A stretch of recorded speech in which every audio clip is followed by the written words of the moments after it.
Hi there, welcome to my views and news. Three news stories for you is firstly, a controversy has been ongoing since yesterday about the renovation of Emperor Fasilides Palace in Gondar. People are claiming that government basically uh, destroyed this historical structure and renovation has just destroyed the real image of the palace. Who is funding this renovation? Where were experiments conducted about how to renovate the palace? What were the problems faced by the engineers working there? No one is talking about these points. I did some research. I want to share that with you. And a viewer also shared his input with me. Secondly, uh, mass arrests are ongoing in the Oromia region of Ethiopia from three different places in the Oromia region. People have been arrested. Who are the people who are being arrested? Where are they being taken? Are they being just removed from streets or deliberately people are being kidnapped and ransom is being demanded? Lastly, viewers, Eritrean Information Ministry today criticized the slogan which is used by African leaders. You must have heard PM Abiy also talk about it. He also used this slogan a lot during Tigray war. African solutions to African problems. But Eritrean government, through its Minister of Information today, criticized the slogan. What is Eritrean government's position? Why does it criticize this slogan?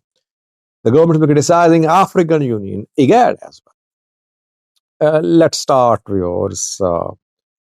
Emperor Fasilides Palace's renovation in Gondar is leading to a controversy. We're seeing reports in support of and against the renovation in the media. People are saying that it seems as if Fasilides Palace has been repainted. Its grandeur, its beauty, its magnanimity has been destroyed. Now it looks like a repainted house with no real splendor which used to emanate from this building. This palace was built in the 17th century, around 400 years ago. And it was in really bad shape. It was falling apart. Uh, it it is always difficult to renovate such buildings where process of falling apart has begun. It is difficult to renovate the building, especially it is difficult to renovate them and restore them to their original uh, form. Stones had caught lots of moisture. This was the main issue which was being faced by engineers who were working on renovation. How to remove this moisture? The stones were sent to France. Experiments were conducted there, different types of experiments. And after the experiments, it was revealed that now regular cement cannot be used. It won't be durable and it won't be able to hold the stones together.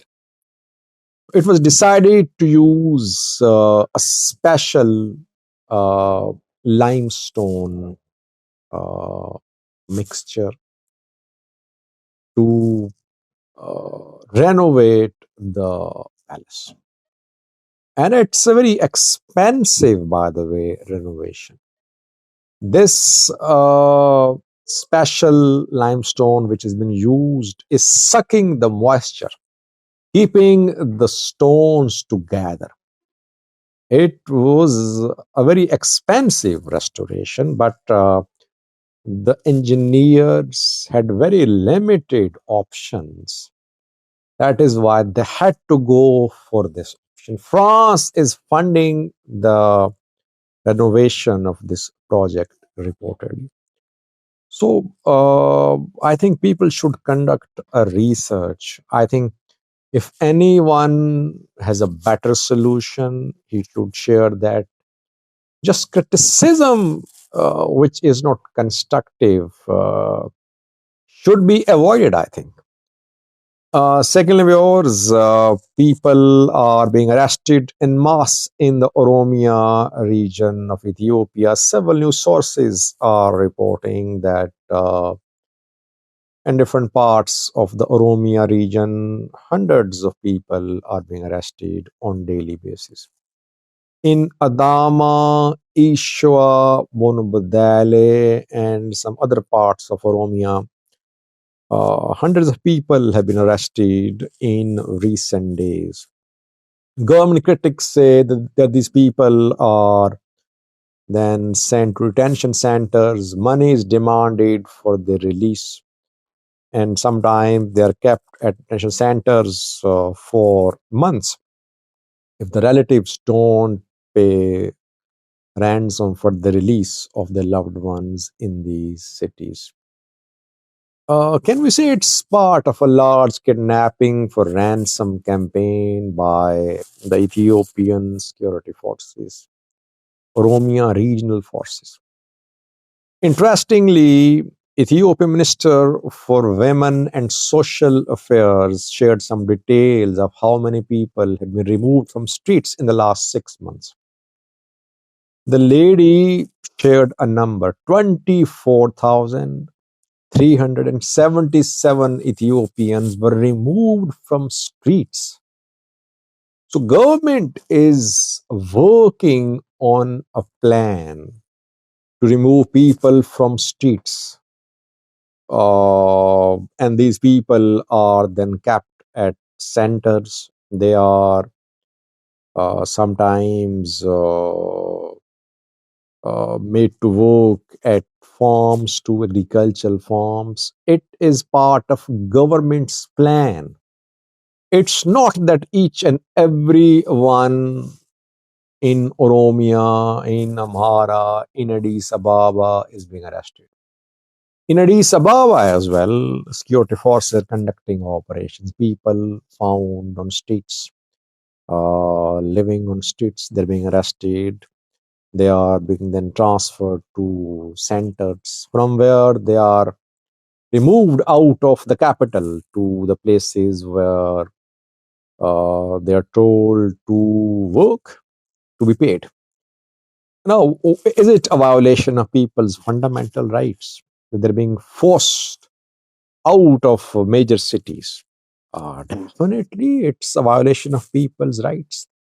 How can they be arrested for just being in a city? But it is happening. It's part of government's plan. And sometimes ransom is demanded. It's not that all the people being arrested are being arrested to demand ransom. No, that's incorrect, I think. But there are some cases in which, yes, people had to pay ransom to be released from the detention centers. Last reviews: Eritrean government is criticizing the slogan African solutions to African problems.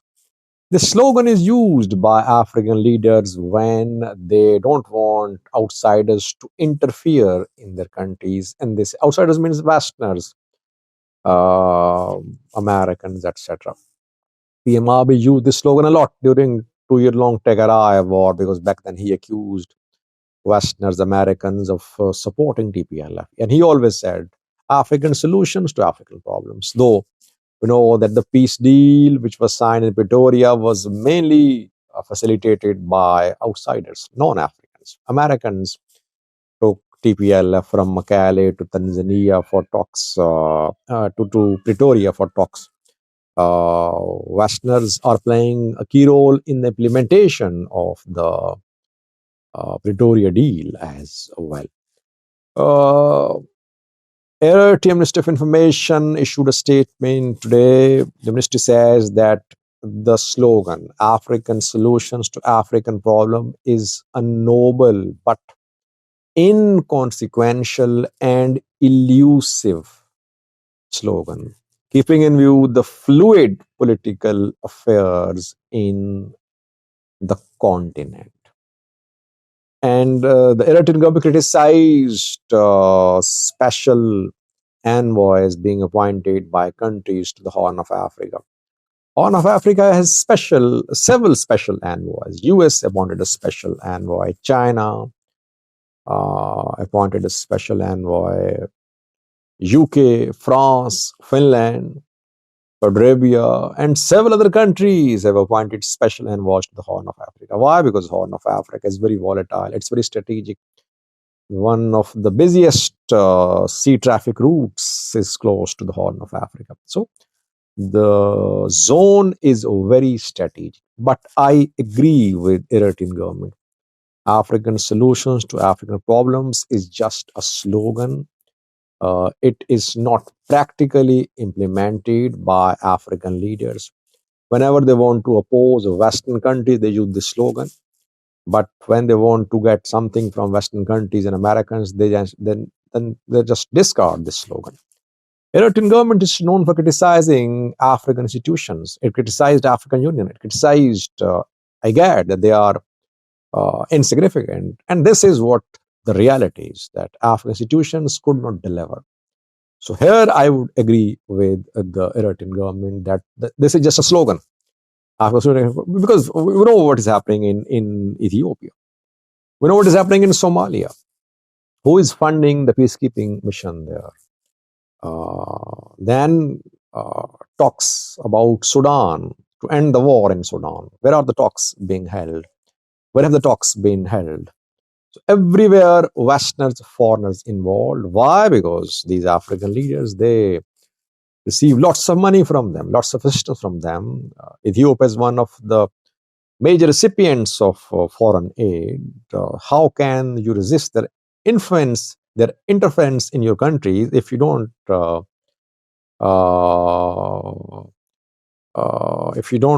stop getting aid from them? Thank you for watching.